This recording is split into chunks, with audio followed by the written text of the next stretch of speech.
Are we living right? Another perfect night for high school football. Big games galore all over Central Ohio. Hello, everyone. I'm Dom Tiberi. Welcome to First and 10. And I'm Adam King. 4 weeks from right now, we will be saying so long to the regular season.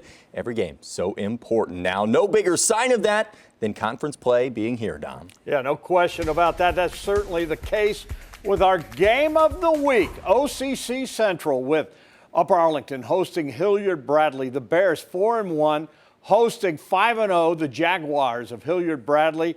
Upper Arlington cheerleaders, they got some love for Yolanda Harris and 10 TV.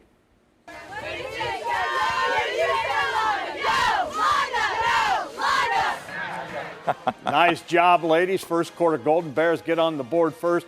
Edward Oakley connected on the 25-yard field goal. Upper Arlington led 3-0. Bradley comes back. Jacob Walter connecting from 34 yards out. We're tied at 3. Now to the second quarter. Golden Bears back at it. Tommy Janowitz and a quarterback. How about that play to Austin Stutz for the touchdown? Bears led 10-3, but Bradley's going to come back just before halftime. Braden Fleahardy airs it out to Ethan Tibbetts. How sweet is that? 55-yard touchdown. We're tied at 10 at halftime. Hilliard-Bradley goes on to win 24-22. Adam, they're now 6-0. All right. Gahanna trying to keep a 0 in the loss column as well, welcoming Westland.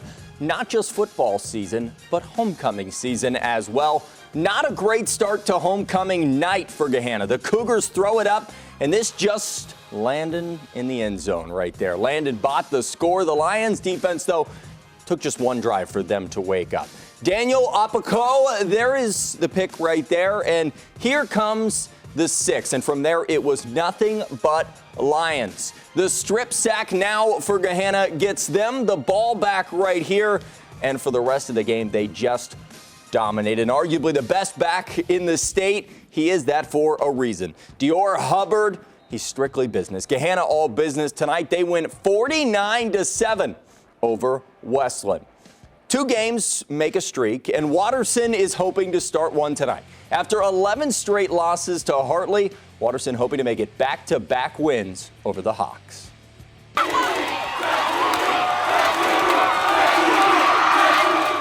Good way to get on TV, have the whole student section chant 10 TV. We start with Hartley down by 21. They need something, and Ryan Perry is just that. In double coverage, he goes up and pulls that one down. The Hawks are moving. If you wonder how hard Robert Lathan is working out there, look no further than the turf that is stuck in the side of his helmet after that touchdown. Hartley got a little fire now. That is until the fumble on this play on the snap. So Watterson gets the ball back, and with it, Zach Weber around the edge cashes it in. 2 + 4 = 6. The Eagles, they get a huge win tonight, 35-7 over Hartley. All right, next up, we head to Olentangy-Berlin. The Bears hosting the Braves of Olentangy. Third quarter, the fans are going crazy, and Olentangy wanting to throw the football. Check out Ethan Gunkemeyer. Goes to Gavin Grover in for the touchdown, and the Berlin lead was cut to 17-13. Come back with Berlin. This is Aguilar Alejandro taking it in for the touchdown. It's a 24-13 game. But again, Olentangy is going to try to come back. Ethan Gunkemeyer avoids the rush, lets it air out, and Drew Walters is there. And they're in business, flag and everything, and he made the catch, and they finish it off. Riley Clarkson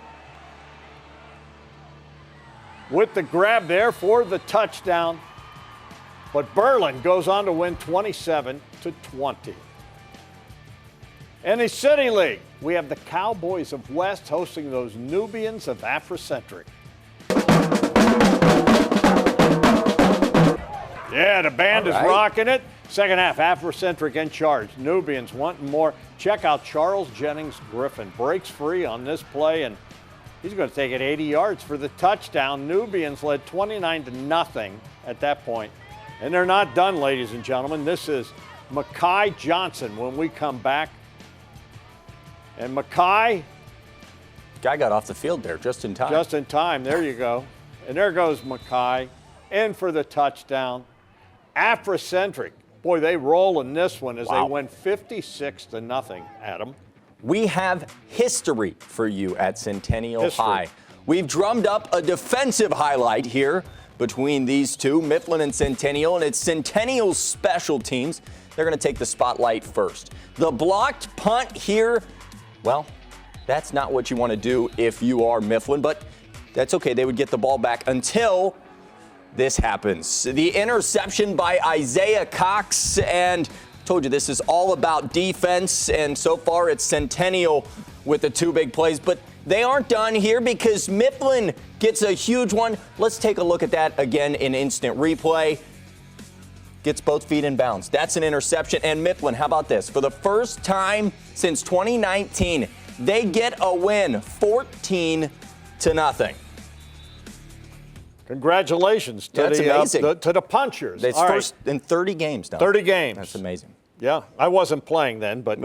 You sure about that? Well, maybe. Anyways, that's 6 games down and 4 more to go before we are completed. After the break, we took the camera to see undefeated Canal Winchester. They find themselves ranked for the first time this season, but can they keep it that way? We'll show you next.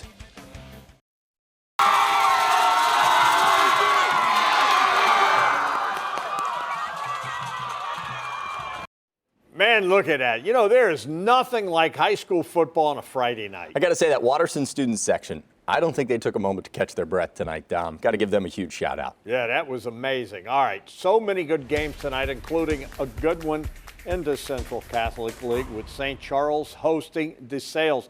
You know, the Cardinals 4-1. That's their record, going up against a DeSales team that's 2-3. Yeah, the fans fired up, and here we go. We're looking at R.J. Day under pressure, and he gets sacked. Yeah, but DeSales is going to hang in there. R.J. Day wants to throw, and how about that grab, and how about that play there in business? That'll set up the touchdown. In they go. DeSales goes on to win. There you go. That was the final right there. You see it. 28-7 Stallions. All right. Next up, Big Walnut coming out on the field. They are 1-4, taking on Franklin Heights, and this is Garrett Stover, number 10, in for the touchdown, running hard, and the Eagles led 7-0. And the Golden Eagles, they're going to keep it going. Nice fake here.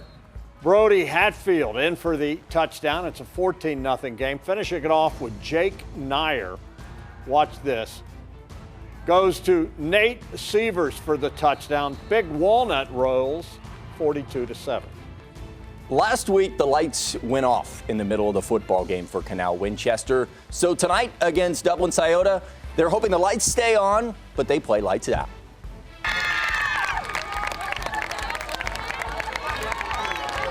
They've crowned the king. Now time for some football. And David Adams, he got that memo. Great last name. I use it as a first name, Dom. Great run here. Canal, they're ranked 7th and still undefeated. Max Brunner is a big reason why. He's a QB, but Brunner, also a runner. He's headed for the end zone. This game was tied up at half, but in the second, Scioto, they go to their lock and key. Javez Thompson, the grab from Jack McKee, but that's where the highlights stop for Dublin because Canal Winchester make it 6-0 on the season. They dominate, winning 38-7 over Dublin Scioto. Grove City, they're in statement-making mode. They've won their last 3 games 161-0, but now they welcome New Albany, and the Eagles and Joseph Owasu-Ansah, they're going to ruin that shutout streak early in this game. The Eagles on top, and then how about this from Matthew Pappas? Sometimes they say you just got to keep the play alive, and here he does, and he finds the metal man. Owen Steele heading down the sideline. How he makes that throw, I don't know, but the Greyhounds in New Albany playing one of the best games of the night, separated by just a point, but it is New Albany winning 25-17. 28-24, snaps that win streak for Grove City. All right, that's going to put a wrap on all our highlights from Week 6 of the football season. But we're not done, are we? No, now you and I get to go to break and debate what we thought were the best plays of the night. Top plays coming up next. Time for our plays of the week. We start with Daniel Opoku waiting for the interception and then immediately turning upfield for the pick six. All right, Upper Arlington hosting Hilliard Bradley. How about this play? Bradley quarterback Braden Fleehardy to Ethan Tibbetts, 50 yards, 55-yard strike for the touchdown as Bradley beats Arlington. Sometimes all you have to do is believe, and I think that's what the Greyhounds did on this play. Owen Steele wide open downfield. How he gets the ball, we'll never know, but a massive 75-yard touchdown in that one. Now on to some college football, and simply put, it's peak college football. Ohio State versus Notre Dame, a top 10 matchup under the lights in South Bend. The Buckeyes probably not going to sleep well tonight, Dom, over in Indiana. All this excitement. Well, this is a game we've all been waiting for. The Buckeyes have done a great job so far this season of not looking ahead, but it's now time to play this game. The good news is Ohio State is coming off their best performance of the year, ripping Western Kentucky 62-10, but playing at Notre Dame will be a challenge. Coach Day has a message for you Buckeye fans making the trip. Yeah, to have a presence. Yeah, to have a presence because we'll be in enemy territory, but that's good. And, you know, when we make a play, we got to make sure that we're heard. That, you know, Buckeyes always have a presence. And you can see all of that interview tomorrow morning, 9 to 10 a.m. right here on 10 TV. Game Time with Ryan Day. That's the official coach's show of the Ohio State football team. I have Ohio State winning 35-21. I have 38-24, so we're in the same We're in the same ballpark. And I thought you were going to say my score there for a second. I was scared. I'm not going to steal it anymore. I appreciate that. So there you go. Good night, everyone. We'll see you tomorrow.